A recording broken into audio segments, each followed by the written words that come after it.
আমরা এত বেশি শিশু হত্যা করেছি যেখানে তর্ক করার কোনো সুযোগ নেই, কথাগুলো বলছে খোদ ইসরায়েলিরাই।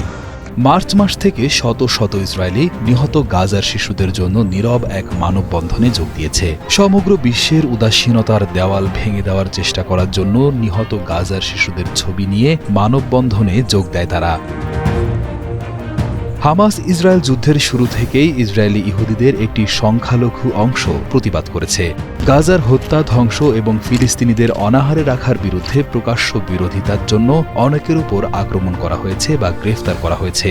এখনও জেরুজালেম এবং হাইফায় পুলিশ প্রায়ই বিক্ষোভ ছত্রভঙ্গ করে, বিক্ষোভকারীদের আটক করে এবং প্ল্যাকার্ড বাজেয়াপ্ত করে।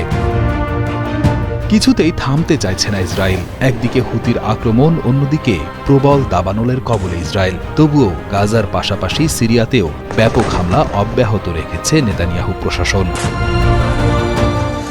আল আকসার কাছে পশ্চিম তীরে ইসরায়েলি পুলিশ চালাচ্ছে ব্যাপক ধরপাকড়। গাজায় সামান্য পানি প্রবেশেও প্রাণপণে বাধা দিচ্ছে তারা। বিদেশি ত্রাণবাহী জাহাজে চালাচ্ছে ড্রোন হামলা। এত কিছুর পরও গাজায় সামরিক অভিযানের মাত্রা বৃদ্ধি করতে যাচ্ছে ইসরায়েল। এ সংক্রান্ত পরিকল্পনা ইসরায়েলের নিরাপত্তা ক্যাবিনেটে অনুমোদিত হয়েছে বলে শুক্রবার দেশটির সংবাদ মাধ্যমে দাবি করা হয়। নাম প্রকাশে অনিচ্ছুক ইসরায়েলি এক কর্মকর্তা বলেছেন, হামাস যতদিন জিম্মিদের ছেড়ে না দিচ্ছে ততদিন আমরা সামরিক অভিযানের তীব্রতা বৃদ্ধি করতে থাকব। বৃহস্পতিবার ইসরায়েলি প্রধানমন্ত্রী বেনিয়ামিন নেতানিয়াহু জানান, জিম্মিদের ফিরিয়ে আনার চেষ্টা করা হচ্ছে, তবে গাজায় আমাদের চূড়ান্ত লক্ষ্য হল হামাসকে পরাজিত করা। গণমাধ্যমের এক প্রতিবেদনে দাবি করা হয়, 4 এপ্রিল রবিবার পূর্ণাঙ্গ ক্যাবিনেটে পরিকল্পনাটি অনুমোদনের জন্য উত্থাপন করা হবে।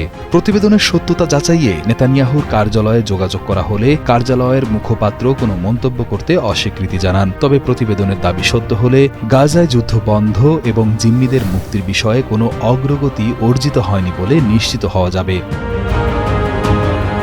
ফিলিস্তিনের অবরুদ্ধ গাজা উপত্যকায় ইসরায়েলি হামলায় একদিনে আরও 39 ফিলিস্তিনি নিহত হয়েছেন, আহত হয়েছেন আরও অনেকে। এর মধ্য দিয়ে অবরুদ্ধ এই উপত্যকাটিতে নিহতের সংখ্যা প্রায় 52,500 জনে পৌঁছেছে।